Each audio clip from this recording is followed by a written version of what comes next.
areas, and I appreciate your agreeing that presenting the policymakers, including the president, with dissenting views is very important. And wouldn't you do agree that the courts have overwhelmingly held that a warrant is not required, correct? Yes, Senator, I'm aware of the court rulings. What my commitment is to make sure that we uphold the Fourth Amendment rights of Americans in protecting against unlawful seizure and search. There are many different ways to do this. The devil is in the details. There are examples of how even in situations under Title I where a warrant is required to surveil a U.S. person. Title I is different. I agree. Correct. I agree with you on that. But my point, Senator, if I may just finish. Excuse me. If that was misused in the case of Carter Page, and basically an FBI lawyer lied in order to secure that warrant.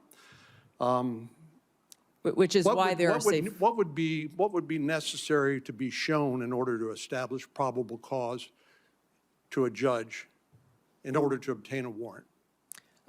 Again, Senator, that's not for me to say. That would be for you all to decide and for the Attorney General to weigh in on. Do you know what the elements of probable cause are and whether that's a practical and workable solution?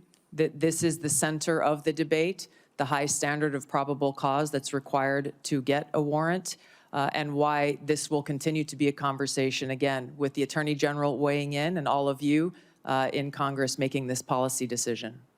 The CIA director, John Ratcliffe, said during his testimony before this committee that he believed that a warrant is not only required by law, but is actually impractical.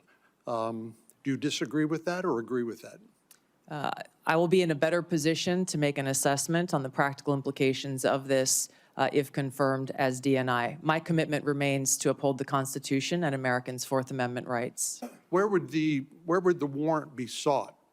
Would it be in the Foreign Intelligence Surveillance Court, or would it be in some other Article III court? My understanding is that it would be in the Foreign Intelligence Surveillance Court. Are you aware of the fact the Foreign Intelligence Surveillance Court has held that a warrant is not required? Some of the individuals that I met with were looked at prior to the trip. Others came up during the trip that were unexpected.